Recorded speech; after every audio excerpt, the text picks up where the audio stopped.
warahmatullahi wabarakatuh. Halo teman-teman. Kami dari kelompok 9 akan memaparkan makna kata aulia dalam kepemimpinan non-muslim kajian surat Al-Maidah ayat 51. Video ini dibuat guna memenuhi ujian akhir semester mata kuliah pemikiran tafsir modern kontemporer yang diampu oleh Bapak Lutfi. Selamat menonton.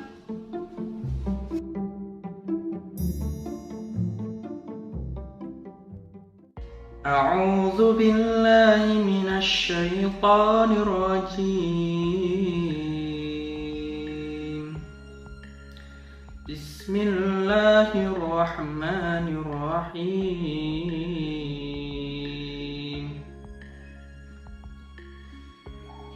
يا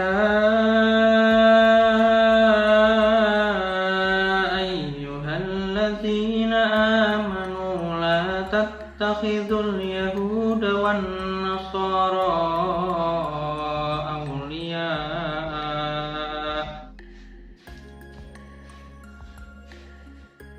بعضهم أولياء بعض ومن يتولهم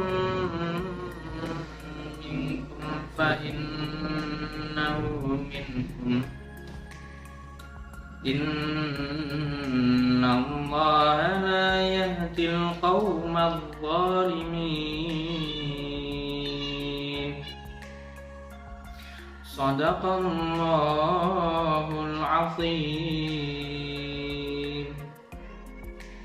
Wahai orang-orang yang beriman, janganlah kamu menjadikan orang Yahudi dan Nasrani sebagai teman setiamu. Sebagian mereka menjadi teman setia bagi sebagian yang lain.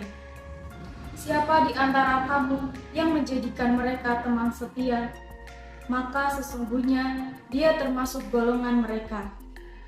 Sesungguhnya Allah tidak memberi petunjuk kepada kaum yang zalim.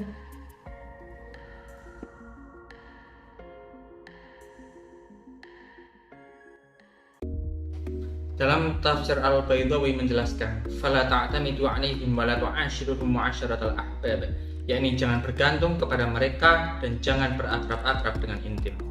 Di dalam tafsir fi Dilalil Quran juga menyebutkan, "Wa yahsunu an nubayyina awwal ma'na al-walayat allati yanhallahu alladziina amanu an takuna bainahum wa bainal yahuda wan nasara innaha ta'ni tanasura wa takhalufa ma'ahum." Ada baiknya kami jelaskan terlebih dahulu makna Allah melarang orang-orang yang beriman melakukan ini antara mereka dan Yahudi serta Nasrani.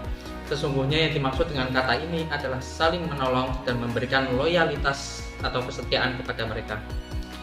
Lalu menurut tafsir Jalalain, tuwalunahum wa tuwadunahum, mengikuti dan mencintai mereka. Lalu dalam Tanwir al-Miqdas min tafsir Ibnu Abbas, dilarang fil auni wan nusrah, yakni dilarang menjadikan mereka aulia dalam hal meminta pertolongan dan bantuan. Lalu selanjutnya dalam tafsir Al-Khazin, fanahallahu al-mu'minina jami'an ayyattakhidul yahuda wan nasara ansara wa a'wana ala ahli iman billahi wa rasulih. Allah melarang semua orang beriman mengambil Yahudi dan Nasrani sebagai penolong dan pembantu yang beriman kepada Allah dan Rasulnya. Lalu dalam tafsir Al-Biqai, ay aqriba'u taf'aluna ma'ahum ma yaf'alul qaribu ma'a qaribi, artinya mengambil mereka sebagai kawan akrab dengan mengerjakan hal-hal yang biasanya dilakukan oleh sahabat dekat. Lalu Tengku Muhammad Hasbi As-Siddiqi menjelaskan dalam tafsir An-Nurnya bahwa yang dimaksud kata aulia adalah menjadikan penolong-penolong yang erat, yakni kamu memberikan kasih sayang kepada mereka, memberikan kesetiaan dan membuka rahasiamu kepada mereka.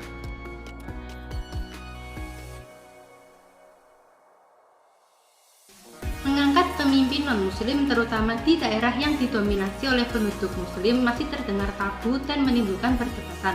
Beberapa golongan masih menganggap bahwa agama yang dianut sangat menentukan nasib negara dan masyarakatnya. Terlebih, beberapa ayat Al-Quran secara tersurat memiliki pemaknaan untuk jangan mengangkat pemimpin dari golongan Yahudi dan Nasrani atau non-muslim.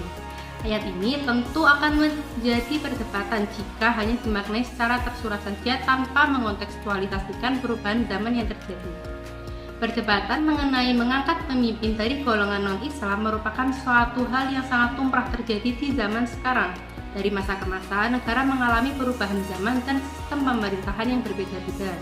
Tidak mungkin suatu negara dengan penganut kepercayaan yang berbeda-beda hanya menggunakan satu kitab suci sebagai patokan keagamaan.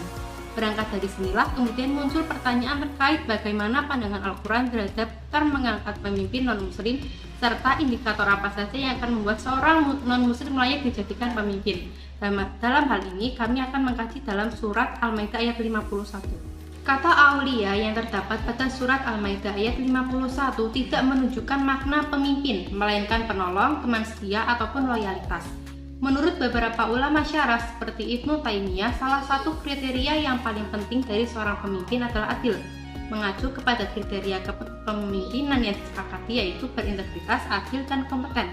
Untuk pemimpin non-muslim sendiri ialah bukan ditempatkan di bagian yang strategis. Kemudian larangan memilih pemimpin non-muslim merupakan sesuatu yang memiliki ilat tertentu. Ketika non-muslim memusuhi dan bertindak tidak adil kepada muslim, maka dalil-dalil yang melarang tersebut diperlakukan. Akan tetapi, ketika ilatnya hilang, maka larangan tersebut sedang tidak berlaku.